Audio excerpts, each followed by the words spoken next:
Lorsque tu veux dire quelque chose, ton cerveau envoie un signal à tes poumons, ta bouche et ta langue.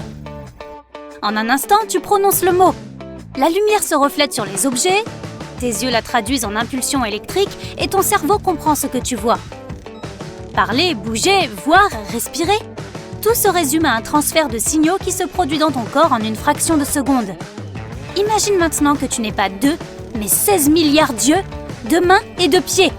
Ton propre corps n'a pas changé, mais ton cerveau reçoit aussi des informations de 8 milliards d'autres personnes sur la planète. Ce n'est pas ton cerveau ni ton esprit. Tous ces corps sont contrôlés par un seul cerveau commun. Cette hypothèse ne relève pas autant de la science-fiction qu'elle en a l'air. L'intelligence collective existe déjà dans la nature. Les colonies d'abeilles et de fourmis ont la capacité unique de fonctionner comme un seul organisme. Une colonie d'insectes ressemble à un cerveau fonctionnel, où chaque individu qui la compose est comme un neurone. Que se passerait-il si l'évolution ne créait plus les humains en tant qu'êtres indépendants, avec leurs pensées personnelles connues de seuls, sauf lorsqu'ils décident de les partager? Mettons que nous soyons tous une grande colonie avec un seul cerveau partagé. Mais pour pimenter la chose, nous supposerons que tu ne fais pas partie de ce cerveau unifié. Tu es un voyageur de l'espace et tu viens d'arriver sur Terre. La forme de vie dominante est l'être humain. La première chose qui te frappe est la communication. Tu parles à un jeune homme dans la rue. « Nous vivons ici », dit-il, et il s'éloigne brusquement, dans la paix et le calme. Reprend une femme à vélo qui passe devant toi en trombe. « Tous les gens ici », dit un ouvrier du bâtiment en criant depuis le toit d'un bâtiment voisin. « Travaillent pour le bien commun », finit une dame âgée depuis son appartement. Tu communiques simultanément avec tous ces gens comme avec un seul individu. Si quelqu'un entame une conversation avec toi ici dans la ville, n'importe quelle personne à l'autre bout de la planète peut poursuivre le dialogue. Les 8 milliards de personnes sur Terre savent de quoi tu parles en ce moment et savent à quoi tu ressembles. En tant qu'organisme unique, la population mondiale entière est consciente de tout ce qui se passe à tout moment. Nul besoin de téléphone. Tu n'as pas besoin d'appeler pour prendre des nouvelles d'un ami ou d'un proche. Tu sais comment ils vont et ils savent comment tu vas. Personne ne peut pas faire quoi que ce soit en cachette. C'est comme si ton petit doigt de pied décidait de vivre une vie indépendante. Tu le saurais immédiatement. Tu ne peux pas prévoir de prendre quelque chose sans demander la permission ou faire du tort à quelqu'un. Cette personne partage tes pensées. Tu ne peux plus surprendre quelqu'un avec un cadeau. Il le sait déjà. Il était dans ta tête quand tu l'as acheté. Dans la vie ordinaire, chaque personne a son propre monde intérieur, ses secrets, ses mystères. Plus maintenant. Ici, tout le monde sait tout sur les uns et les autres, car nous sommes à la fois les uns les autres. Les gens font les mêmes rêves, personne ne cache rien, les mensonges n'existent plus. Pour un organisme aussi énorme, formé de milliards de personnes, il n'y a qu'un seul objectif, la prospérité du collectif. Les gens ne construisent pas de monuments à leur propre gloire. Ils ne se concurrencent pas avec des centaines de marques différentes de voitures, de téléphones, d'accessoires ou de vêtements. Tout le monde vit comme des abeilles dans une ruche. Beaucoup de maisons et de bâtiments sont totalement identiques par souci d'efficacité. Mais certains sont de véritables œuvres d'art. Une belle architecture et des villes très développées sont comme des décorations pour cet esprit global. Chaque habitant sait exactement quelles sont ses fonctions. Cette personne utilise une voiture pour livrer des marchandises. Une autre se rend à pied à son bureau tous les jours. D'autres utilisent des avions et des bateaux pour faire leur travail. Il existe des millions de tâches différentes et aucune d'entre elles n'est inutile. Si le cerveau unique veut un château, les individus le construisent. Si le cerveau a besoin d'un vaisseau spatial, il le crée. De nombreux habitants travaillent dans une centrale électrique ou une usine alimentaire pour que tout le monde ait tout ce qu'il faut afin de mener une vie normale et confortable. Il n'y a pas besoin de journaux ou d'annonces officielles. Si les scientifiques font une découverte, chaque personne sur la planète le saura instantanément. Beaucoup d'emplois consistent à garder un œil sur la planète et l'atmosphère pour éviter qu'elle ne soit endommagée, et ce, uniquement pour le bien de l'entité commune. Si ne serait-ce qu'un seul des individus ne va pas bien, toute personne à proximité fera tout son possible pour l'aider. C'est comme si l'un de tes doigts était faible ou blessé. Ta main ne pourrait pas fonctionner à 100%. Encore une fois, l'unité a besoin d'individus forts et en bonne santé. Mais il n'y a pas que le travail et les affaires. Tout cerveau aime se détendre, alors les gens organisent des fêtes à l'échelle planétaire. Il y a aussi des divertissements, mais pas du genre auquel tu es habitué. Personne ne produit de films ou de séries, il n'y a pas d'acteurs ou de stars glamour. Et à quoi bon avoir des scénaristes ou une équipe de tournage si le reste de la planète sait de quoi il sera question et comment ça se terminera, avant même que le film ne sorte. Non, le principal divertissement ici est la science. Une énorme quantité de ressources est investie dans l'exploration de la planète et de l'espace. Le monde entier retient son souffle lorsqu'un sous-marin descend dans une partie inexplorée de l'océan. Qu'est-ce que c'est ? Une nouvelle espèce jamais vue auparavant dans la fosse des Mariannes. Dès qu'un scientifique voit les images de la caméra sous-marine, la planète entière se réjouit de sa découverte. Il existe pourtant d'innombrables emplois liés à l'exploration spatiale. Le cerveau s'efforce de trouver un être semblable, une autre entité pensante, un inconnu. L'amélioration et la préservation des villes et de la nature sont des priorités absolues pour que les gens puissent travailler et étudier confortablement. Si tu travailles sur un livre ou un article scientifique, il est beaucoup plus facile de le faire dans un endroit propre, avec un accès à la nourriture et à l'eau. Lorsque toi, le visiteur, tu es arrivé sur cette terre, tu as reçu l'accueil le plus généreux. Tu es le deuxième esprit de ce monde et tu es très intéressant pour des milliards de personnes. Mais notre esprit collectif souffre d'un problème bien particulier. Le cerveau d'une personne ordinaire n'est pas parfait. Tu connais ce sentiment lorsque tu doutes de toi ou que tu n'arrives pas à prendre la bonne décision ? Une partie de toi veut quitter un travail que tu n'aimes pas et l'autre partie te persuade de ne pas le faire. Tu fais constamment des allers-retours avec ton esprit, perdu dans tes propres pensées. Cela peut te distraire de ton travail et t'empêcher de dormir la nuit. Ici, ces doutes sont projetés sur des milliards d'individus et des conflits surgissent entre eux. Peut-être que l'ouvrier sur le toit préférerait contrôler ce sous-marin qui explore les profondeurs de l'océan. Certes, on a besoin de tout le monde, et ce que fait chacun est tout aussi important. Mais nous avons tous des préférences, n'est-ce pas ? L'esprit collectif peut s'énerver, se sentir épuisé ou être désespéré. Nous restons humains après tout. Lorsque cela se produit, la population ralentit. Le cerveau est léthargique, la production traîne. C'est comme si le monde entier était dans le brouillard. Mais tôt ou tard, ce sentiment disparaît et le cerveau collectif est de nouveau de bonne humeur. Les abeilles reprennent leur routine habituelle. Le progrès continue. Chaque année, l'organisme s'agrandit. De plus en plus de personnes naissent. À l'avenir, l'espace et les ressources pourraient ne plus suffire. C'est pourquoi établir un camp sur une autre planète est une priorité croissante. Les premiers vaisseaux ont déjà été construits. Ils enverront des centaines de milliers de personnes sur la planète rouge. Dès que cela se produira, les horizons du cerveau s'élargiront. Les personnes encore sur Terre sauront tout ce qui se passe sur Mars. Tu vis sur cette Terre depuis de nombreuses années et tu documentes ce que tu vois. Cet être humain étrange mais très efficace. Mais tu as aussi remarqué que de mystérieuses créatures vivent ici. Elles n'apparaissent que la nuit, vivent profondément sous terre et ressemblent au reste des humains. Mais le plus étrange est que les 8 milliards de personnes, malgré leur intelligence collective, ne remarquent pas ces habitants. Tu réalises bientôt que ces créatures sont le subconscient. Elles se cachent quelque part dans les profondeurs, mais en même temps, elles contrôlent tous ceux qui vivent à la surface. Comme dans le cerveau humain ordinaire, le subconscient est ici un mystère. Il affecte les émotions et le psychisme de chaque individu. Il pourrait même être à l'origine des rêves collectifs que tout le monde fait, des peurs les plus profondes de cette espèce, de leurs inquiétudes unifiées. L'esprit unique pourrait ne pas être capable d'expliquer pourquoi il se sent si brumeux et anxieux parfois. C'est le subconscient qui tire les ficelles. Et il contrôle le comportement. Chaque souvenir que le cerveau crée, toutes les informations qu'il absorbe, vont à ceux qui sont en dessous. Ils utilisent ces informations pour protéger l'espèce. Tu as déjà eu l'intuition que tu prends la mauvaise décision ? Probablement parce que tu as déjà rencontré une situation similaire et que tu n'en as pas tiré de leçon. Tu ne t'en souviens pas, mais ton subconscient s'en souvient et il essaie de t'orienter dans la bonne direction. Tout cela, au-dessus et en dessous, préserve l'espèce. On dirait que l'être humain s'en sortira très bien. Ça te dit un test de personnalité ?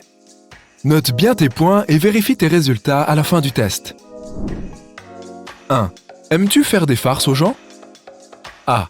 Oui, mais seulement mes amis proches, ils savent que je plaisante. B. À tout le monde, tout le temps.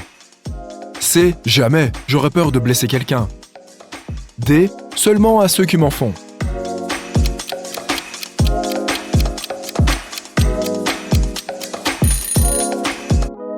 Si tu as choisi la réponse A, tu as gagné 20 points. Si tu as choisi la réponse B, tu en as gagné 40. Si tu as choisi la C, ça te fait 10 points et la réponse D vaut 30 points. 2. Auquel de ces animaux t'identifies-tu le plus ? A. Une panthère. Je suis aussi beau et rapide qu'elle, et je sais me défendre. B. Un joli petit chiot. Je ne survivrai pas un jour sans ma famille. C. Un kangourou. Je suis unique en mon genre et on ne peut pas m'approcher si facilement. D. Un caméléon. Je peux m'adapter à n'importe quel environnement.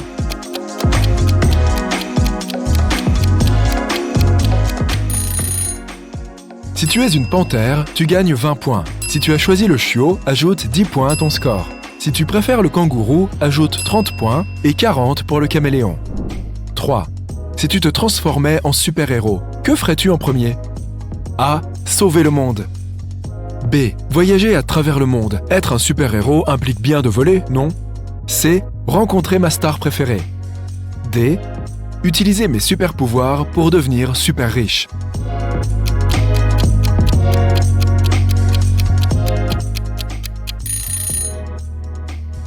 La réponse A te rapporte 30 points, la B 20 points, la C vaut 10 points et la D 40 points. 4. C'est ton anniversaire et tes amis ont cotisé pour t'offrir la voiture de tes rêves. Combien de temps cela te rendra-t-il heureux? A. Peut-être une semaine, jusqu'à ce que l'effet de joie s'estompe. B. Toujours, c'est le cadeau de toute une vie. C. Ce n'est pas grand-chose. Il faut bien plus que ça pour me rendre heureux. D. Je ne l'accepterai pas, c'est trop et ils le savent.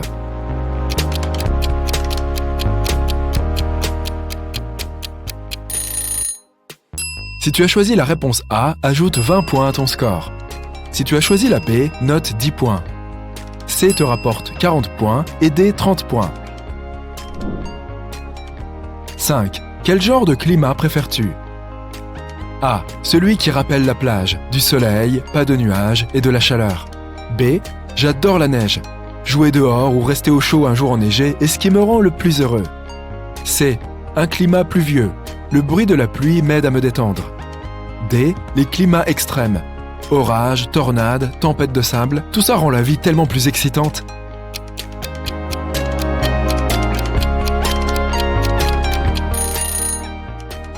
Si tu préfères le soleil, ajoute 20 points à ton score. Si tu aimes la neige, note 10 points. La pluie te rapporte 40 points de plus et les conditions extrêmes t'en rapportent 30. 6. Dans quel genre de film aimerais-tu jouer? A. Un drame. Je saurais parfaitement le jouer parce que c'est toute ma vie. B. Une comédie. Mon sens de l'humour et mon ironie m'aideront. C. Un film de super-héros. Je sais même déjà à quoi ressemblerait mon costume de super-héros. D. J'aimerais jouer dans des films policiers et résoudre des mystères.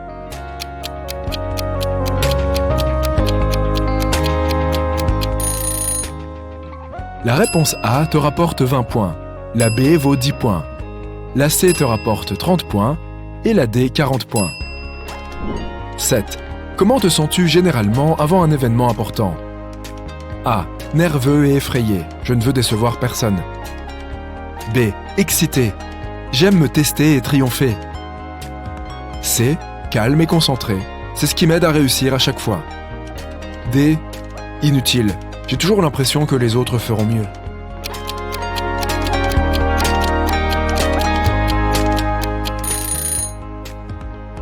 Si tu as choisi la réponse A, tu gagnes 10 points.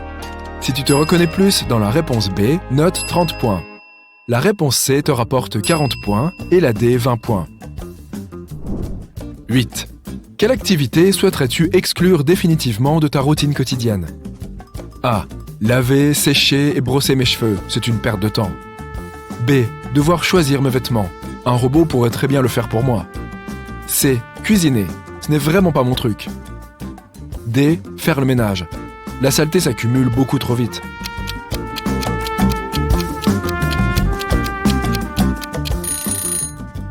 La réponse A te rapporte 10 points.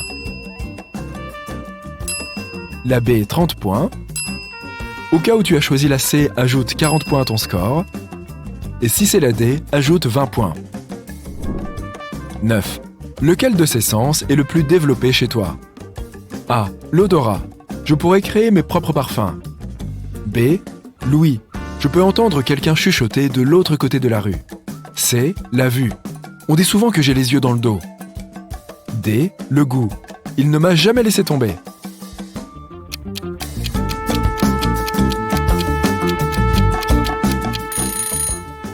Si tu as choisi l'odorat, tu gagnes 40 points.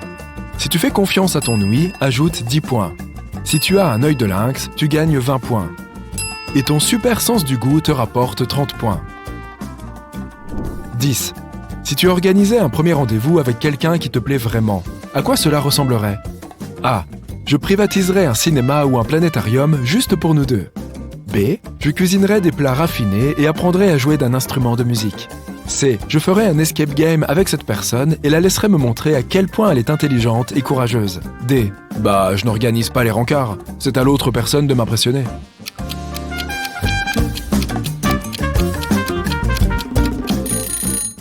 La réponse A te rapporte 10 points.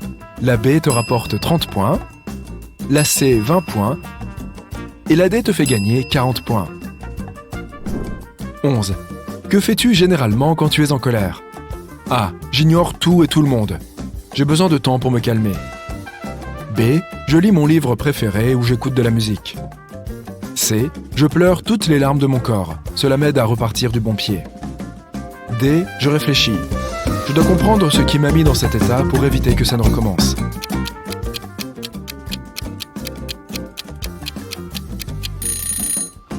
La réponse A te permet d'ajouter 40 points à ton score. La réponse B te rapporte 30 points. La C vaut 10 points et la D vaut 20 points. 12. Un ami fête sa pendaison de crémaillère. Qu'apportes-tu? A. De la nourriture ou autre chose de pratique fera l'affaire. B. Je vais écrire un poème ou faire un collage amusant et l'encadrer pour le rendre mémorable. C. Je lui demanderai simplement ce dont il a besoin pour sa nouvelle maison. D. Rien. Ma présence est le meilleur des cadeaux.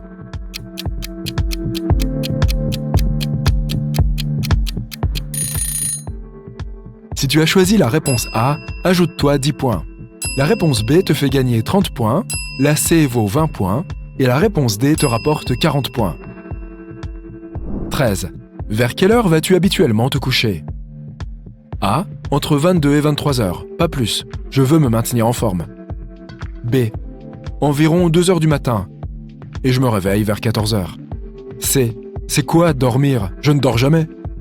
D. Vers 20 heures. J'ai besoin d'un bon sommeil réparateur.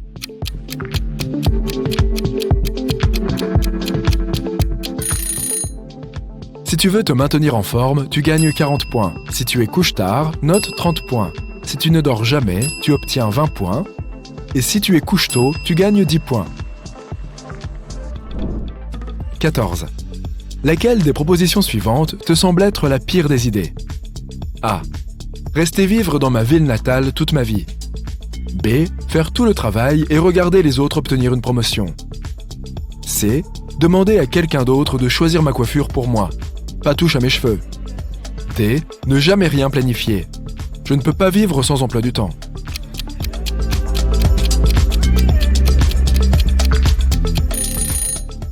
Si tu as choisi la réponse A, tu obtiens 30 points. La réponse B te rapporte 40 points, la C te rapporte 20 points et la D vaut 10 points. 15. Choisis une combinaison de couleurs que tu ne te lasseras jamais de porter. A. Noir et blanc, c'est ce qu'il y a de plus classe. B. Gris et rose. Classique, mais avec une touche gaieté. C. Orange, violet, émeraude, avec un soupçon de bleu. J'aime les couleurs éclatantes. D. Rayures, pois, cachemire. Ce qui compte, ce ne sont pas les couleurs, mais les motifs.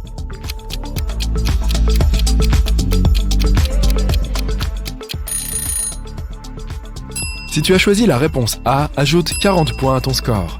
La B te rapporte 10 points. La réponse C vaut 30 points et la D te rapporte 20 points. Il est temps d'additionner tes points. Si tu as obtenu entre 150 et 230 points, ton super pouvoir est l'invisibilité. Tu sais parfaitement te fondre dans le décor lors d'un événement qui ne te plaît pas. Si tu ne veux pas qu'on te remarque lors d'une conférence ou d'une réunion d'affaires, personne ne le fera. Tu as obtenu entre 240 et 330 points? Félicitations, tu as le super pouvoir de voler. Tu fais les choses beaucoup plus vite que les autres. Parfois, on te demande même de partager ton secret pour être partout en même temps. Tu voles littéralement d'un endroit à l'autre et tu n'es jamais en retard. Tu es toujours l'un des premiers à essayer une nouvelle mode ou à visiter un nouvel endroit. Si tu as obtenu entre 340 et 420 points, tu as un super cerveau. Tu es l'une des personnes les plus intelligentes du monde. Tu peux trouver la solution à n'importe quel problème en quelques secondes. Lorsque les choses deviennent trop faciles, tu t'ennuies. Tu as un excellent sens de l'humour et de l'ironie. Tu aimes planifier les choses et tes plans marchent à chaque fois. Si tu as obtenu entre 430 à 510 points, tu as le super pouvoir de lire dans les pensées. Tu as beaucoup d'amis et tu t'en fais facilement de nouveaux.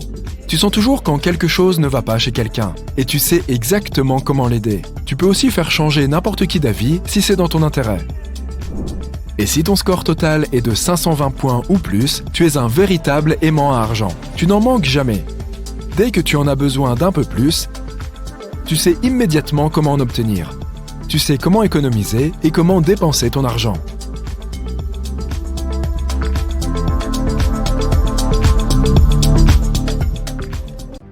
La constellation d'Orion est la plus brillante de la voûte céleste. Orion se trouve dans le ciel nocturne pendant les mois d'hiver, lorsque les nuits sont les plus longues. Cela fait d'Orion la constellation la plus reconnaissable pour presque tout le monde. La plupart des étoiles ne semblent pas tellement bouger ou changer de position dans le ciel. Mais ce n'est pas parce qu'elles sont statiques, c'est parce que notre Soleil se déplace avec elles à environ 777 000 km par heure. C'est une grande parade qui orbite ensemble autour de la Voie lactée.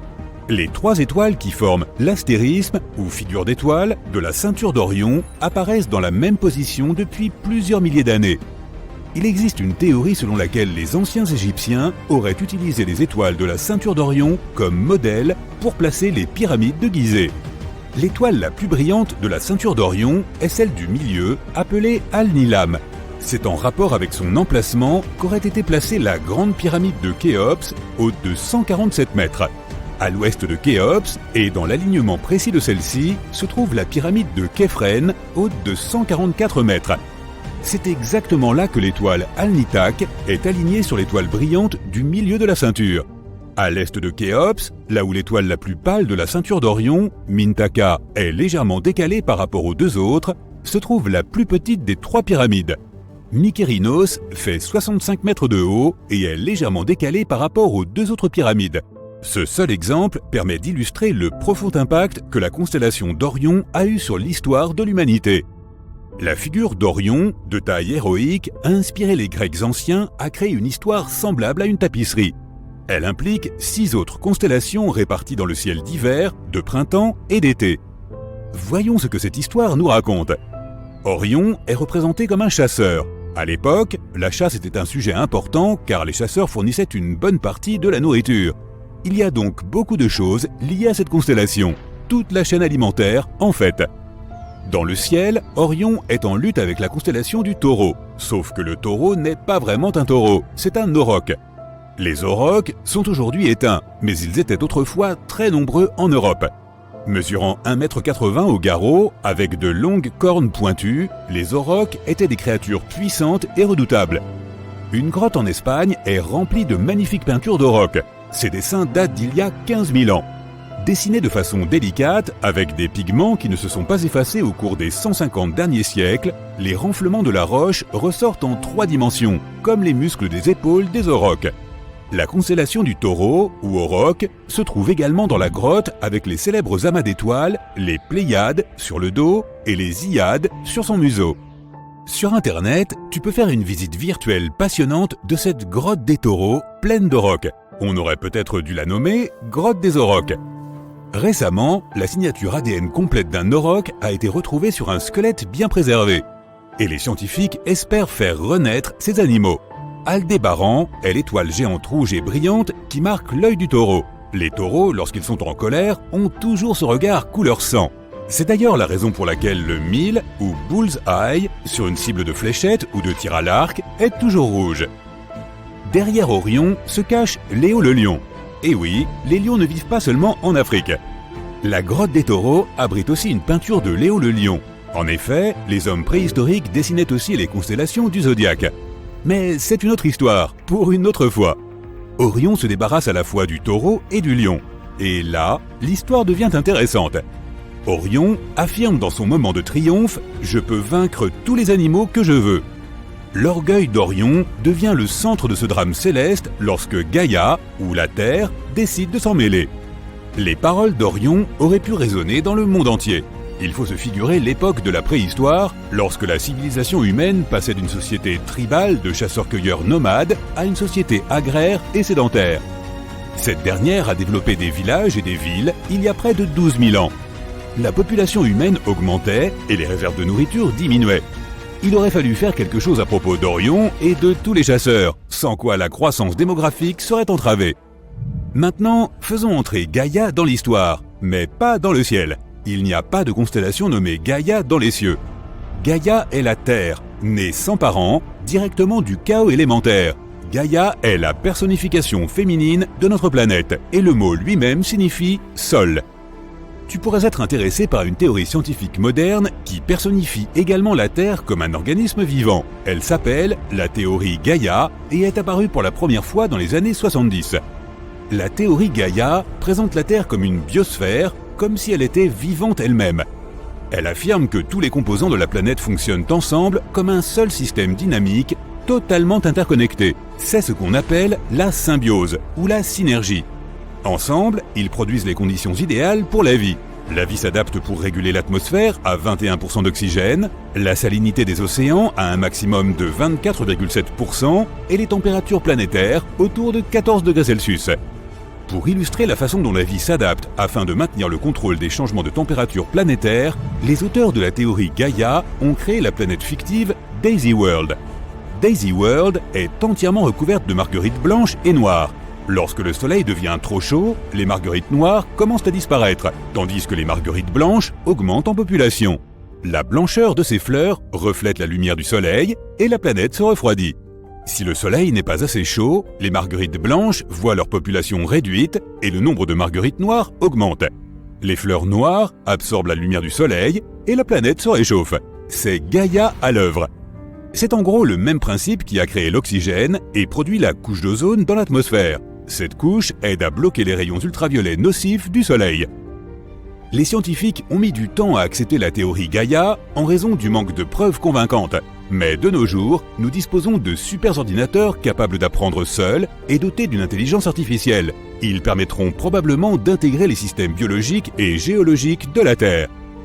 Ainsi, nous pourrions avoir une image claire de la façon dont la planète fonctionne comme une biosphère autosuffisante. Maintenant, revenons à l'histoire d'Orion et voyons comment Gaïa s'est occupée du problème que l'hubris d'Orion a créé pour la planète. De toute évidence, Gaïa ne pouvait pas envoyer d'animaux plus féroces qu'un lion ou un auroch pour soumettre Orion. Alors Gaïa a fait plus petit. Elle a choisi un scorpion venimeux pour faire le travail, et il a fait le sale boulot. En été, la constellation du Scorpion rampe presque à la même latitude que le pied d'Orion. Le scorpion est peut-être un petit animal de la même famille des arachnides que les araignées et les tiques, mais dans le ciel, le scorpion est la 33e plus grande constellation sur les 88 qui existent. Il existe une règle générale selon laquelle plus une constellation est grande, plus il est probable qu'elle ait été repérée il y a longtemps par les premiers observateurs des astres. Ils avaient le choix des étoiles, premier arrivé, premier servi. Ils ont donc créé les grandes constellations en premier et les petites constellations plus tard. Si tu étais le premier dans la file d'attente d'un buffet, ne prendrais-tu pas de grandes portions en laissant les petits restes pour les autres? En commençant par ce gâteau au chocolat, par exemple. Dans cette histoire d'Orion, nous avons une collection de grandes constellations bien visibles, comme le Lion, le Taureau, Orion et le Scorpion, ce qui confirme la grande ancienneté de cette histoire. 3 constellations plus petites, le Lièvre, le Grand Chien et le Petit Chien, les 2 chiens de chasse d'Orion, complètent la tapisserie d'étoiles et ajoutent une intrigue secondaire intéressante. Ce que nous avons alors est une fable présentant 2 visions du monde, ou cosmologies différentes, celle de Gaïa et celle d'Orion. L'une est féminine et l'autre est classiquement masculine. L'une s'engage à dominer le monde naturel, c'est l'archétype d'Orion. L'autre est engagée dans la survie de la planète envers toutes les circonstances, c'est Gaïa. Les deux peuvent sembler opposés, mais peut-être sont-elles complémentaires. Orion et le Scorpion se trouvent aux côtés opposés du ciel, l'un en hiver, l'autre en été. Ils agissent comme 2 pôles, nord et sud, du même aimant, notre planète. C'est ce que nous voyons se produire de nos jours.